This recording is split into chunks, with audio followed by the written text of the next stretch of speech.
Hello everybody, it's Dr. Dark Nerd here, and today we are going to be talking about legendary pets in RuneScape. So I do have a previous video on this, and this is kind of an updated version, and plus the audio on the other video was kind of terrible. It was really quiet, even if you turned up your volume on your computer or something. But this is the redo, so let's get it right this time. So, talking about legendary pets, first of all, if you want to look at your pets or something, hit F2 on your keyboard, and that will bring you to this page, and it'll show you your pets. You can go to legendary pets if you own one. This is kind of an information video, so if you don't own one and you are thinking about getting one, this is kind of what they can do and what their abilities are, because there's not a whole lot on the internet about them. So, they have 9 different abilities, which they can carry 3 different abilities at a singular time. So Forage finds items for you as you explore. Mediocre. Nothing great is going to come out of that. You will get bones or other things. Kind of random knickknacks, basically. If you're a higher level player that doesn't need that sort of stuff, not the greatest thing in the world. Banking, that one can be pretty useful. You can only use it every 10 minutes. But it takes 1 item to the bank for you wherever you are, which that can be pretty awesome if you're in like some dungeon or something that you don't want to climb back out of, that you can't teleport back to, and you just want to bank this specific really expensive item that you just got. That way you have more inventory space if you're fighting for long periods of time. So that one can be pretty useful. And then there's scavenge, my personal favorite. Randomly collect items from monsters that you defeat. So, if you're practically AFKing something, or you're just occasionally clicking, barely looking at the screen, your legendary pets will pick up items for you. Or your legendary pet, not pets, sorry. So, if you want to look at your scavenge ability, you click on your pet, and you can look at scavenge, and these are the things that you can toggle for your pet to pick up. So, I have it set on pretty much everything except for bones and ashes, because a lot of the time I want the loot compared to the bones if it's going to pick up anything. So coins, runes and talisman, herbs and seeds, weapons, armor, metal bars and ore, bones and ashes, raw and cooked food, noted items, and miscellaneous. Miscellaneous, you can get a lot of miscellaneous things for sure. Noted items, I love that because then it's just stackable, and if you are AFKing and they're dropping noted items, and that's pretty awesome because you can pretty much just keep going infinitely if you're not taking too much damage. So that's the gist of scavenge right there.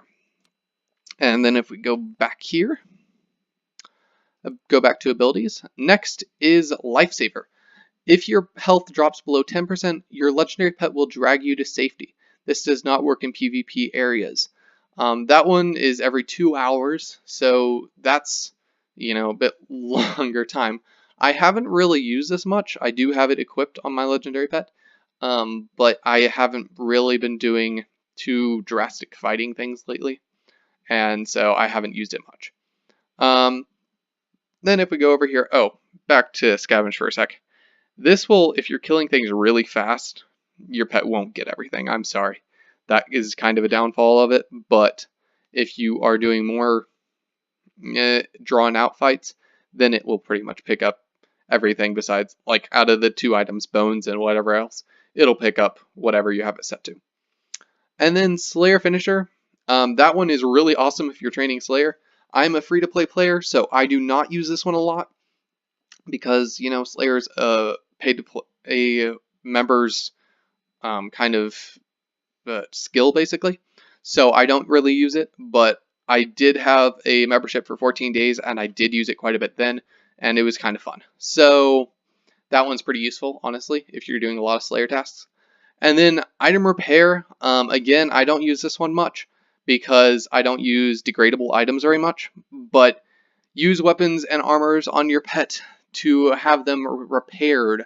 Normal costs still apply, so that one can be useful if you have degradable items. Then over here, Beast of Burden.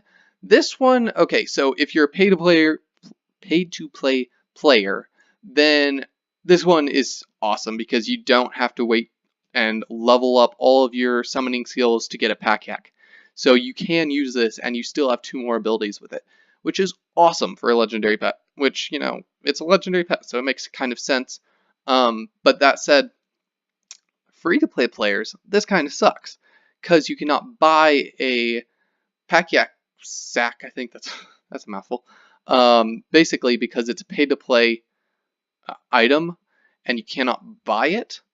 To the best of my knowledge, I have one because I had that 14-day membership and I bought it during that time, but I haven't actually used it. So basically, you cannot use this ability if it's kind of like Slayer. It's pretty much useless for a free-to-play player. That said, like I said, pay-to-play player, this is great. I mean, you don't have to level up all the way to get a Pack-Yak. And then high-level alchemy. Useful if your magic level is below 55. You can only high alch something every 10 minutes, and I'm working on high alching right now. You see I have 2,741 adamant plate bodies that I want to high alch right now, and doesn't really do me any good if I can only high alch one of those every 10 minutes. So that's really way too slow. But if you are out and about and you are in like a remote place, like I was talking about earlier, or you're not level 55 magic, you can high alch that random thing that you just want to get rid of and still make some cash off of. So that's still pretty nice. And then last but not least, we have Fertilizer. And this is use the natural abilities of your pet to create super compost. For members, again, really useful. Free to play, not so much. We can't level up our farming skill. So that is the gist of all of the abilities of the legendary pets. Moving on to kind of like, I don't know, more of the, how do I put this? Basically casual part of the legendary pets, I guess. I don't know. You can change it from all three stages, from the baby to the adolescent and to the adult stage once it's fully grown up. Important part about legendary pets, when you first buy the pet, you have to keep the pet on you for I don't really know how long, but a fairly good chunk of time, a couple of hours of gameplay at least, until it basically grows up.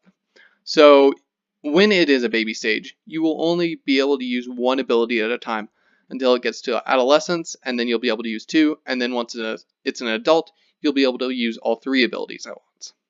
So once you're an adult, though, you can rewind the clock, except, and it turns into a baby. But you still have all three abilities.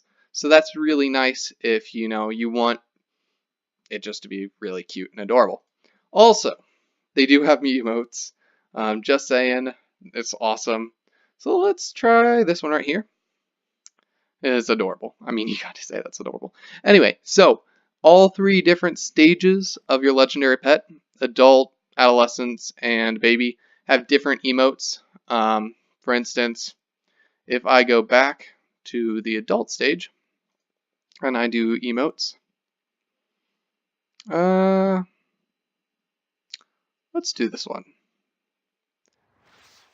That one is pretty cool.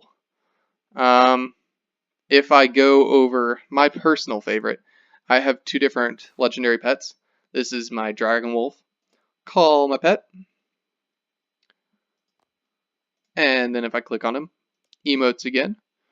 Goblin Wrecking Ball. This one I just think is awesome because, I mean, you gotta admit, that's pretty cool. So, back on track, a little less fun part of everything. Back to the information, I guess. Anyway, so if we go back here, that's the gist of everything. There are certain places, like the wilderness or something, that you cannot have your legendary pet out. Just certain places that won't allow you. For the most part, I haven't really had trouble with that. They've come pretty much everywhere that I've been. They do cost a fair amount in the store. At the moment, I only have 50 rune coins. And if you're a free-to-play player and you don't spend money on games very much or anything, you can get coins through offers. Like you can do different things, kind of like a lot of different things where you'll do a survey or something like that. I personally did an offer for like over 1,000 coins or something like that. I think it was quite a bit, and I was able to get two different pets with that. The Sky Pouncer was on sale, which that's another thing, you do want to get them on sale because they're a lot cheaper and you can get more stuff and it's great. I think mine was like 50% off or something. It was pretty cheap, honestly. My Sky Pouncer was. And that's when I also got the wings because they're both off and it looked cool. Anyway, so I did an offer for like 1,000 coins. That is an option. You can definitely do that. And pretty sure this was actually my pet that got this, the bones over here. Anyway, I'd just be careful because surveys, a lot of the time, they would not work for me. So just throwing that out there that to be careful with that. So that is pretty much all the info that I have on Legendary Pets. I would personally recommend it, if not only to just get the scavenge ability, because it is really helpful. I'd say it's probably the best one on there for me. If you're a pay-to-play player, the Pack Yak ability is probably the best. Anyway, that sums up this video. I hope you guys enjoyed it. If you did, leave a like below and subscribe. That'd be awesome. And I'll see you guys in the next video. Bye.